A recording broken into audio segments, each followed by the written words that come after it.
Em nome do Pai, do Filho e do Espírito Santo. Amém.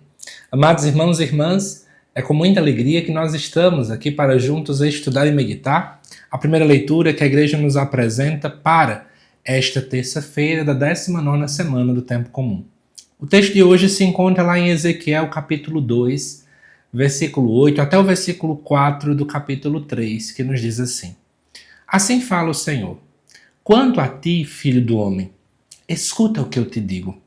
Não sejas rebelde como esse bando de rebeldes.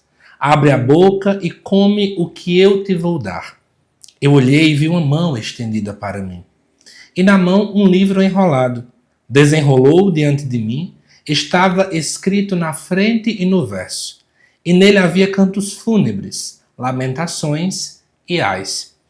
Ele me disse: Filho do homem, come o que tens diante de ti.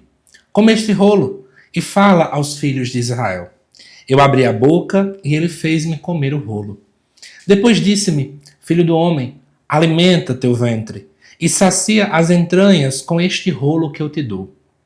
Eu comi e era doce como mel em minha boca. E ele disse-me então: Filho do homem, vai, dirige-te à casa de Israel e fala-lhes com as minhas palavras. Antes de anunciar, o profeta precisou digerir. Eu acho que essa é a grande mensagem que a primeira leitura apresenta-nos nesta terça-feira. É preciso, antes de começar o anúncio de fato, fazer esse processo de digestão, para que a nossa fé ela não fique sendo algo parado na estante, algo estritamente estático. Mas é preciso que ela tome parte de quem eu sou. Basta você observar o que acontece com o alimento em cada um de nós. Eu como, por exemplo, feijão, e eu sei que o feijão tem nutrientes que vão, para a minha corrente sanguínea e por aí vai. Mas quem está na minha corrente sanguínea não é o feijão, são os nutrientes. Então, de repente, é como se aquela comida que eu comi, ela quase sumisse, ela quase desaparecesse, mas elementos dela permeiam toda a minha vida e tomam parte de quem eu sou. É isso que tem que acontecer com a palavra de Deus. Nós precisamos de tal modo ter intimidade com a palavra que mesmo que eu não esteja com a Bíblia na minha mão, uma Bíblia debaixo do braço, as pessoas consigam perceber a Bíblia nas minhas ações, em quem eu sou, na minha essência. Um outro detalhe interessante é quando aqui aparece para a gente, que estava escrito na frente e no verso. Naquele tempo se usava a ideia do pergaminho, E o pergaminho ele só era escrito de um único lado, visto que ele seria enrolado. E a parte que estaria mais externa, ela não teria nada escrito, somente na parte interna. Mas a ideia de que tem escrito dos dois lados aponta para que a mensagem está completa. Aquilo que Deus quer falar, ele não fica escondendo. Muita gente acha que Deus fica brincando quase de esconde-esconde. Escondendo coisas da gente, nos forçando a ficar... Mas não é assim. Deus nos fala de modo completo. A própria igreja nos ensina que tudo aquilo que Deus queria falar, Ele nos falou por meio do seu Filho Jesus. Deus, tudo aquilo que Ele quis revelar, Ele revelou. E outra coisa, uma vez que não tem espaços vazios, ela acaba atingindo todas as áreas da nossa vida. Não tem uma área que não seja atingida pela palavra. A palavra responde a vários anseios nossos. Muita gente acha que não. Eu acho, sei lá, a igreja só consegue responder sobre dilemas de fé, mas não sobre dilemas existenciais, sobre isso ou sobre aquilo. A igreja consegue responder tudo isso, porque Deus tudo sabe, Ele tudo tem uma resposta para nós.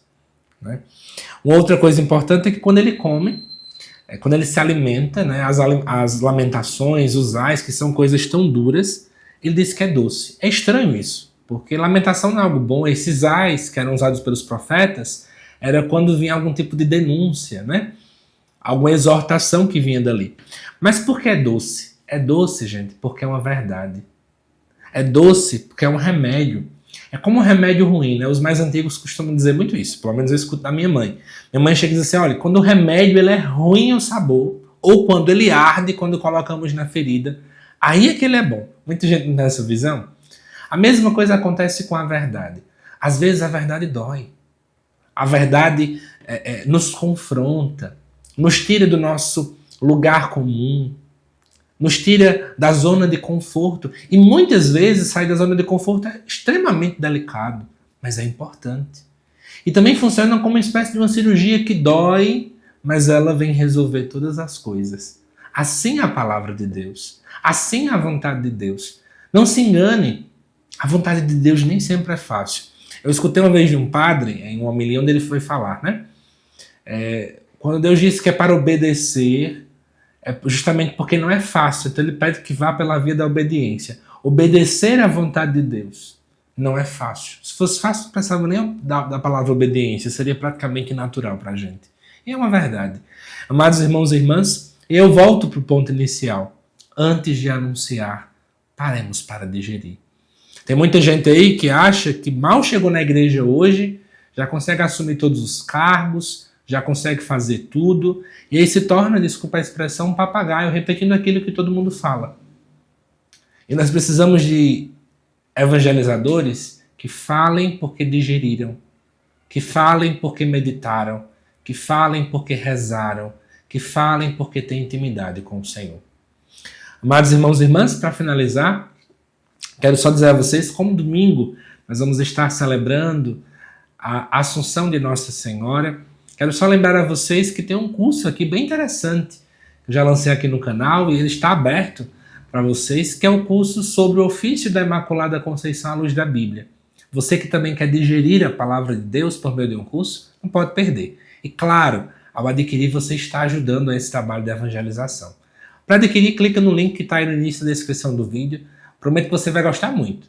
Além dos vídeos, você também vai ter acesso a apostilas que acompanham para te ajudar neste aprofundamento.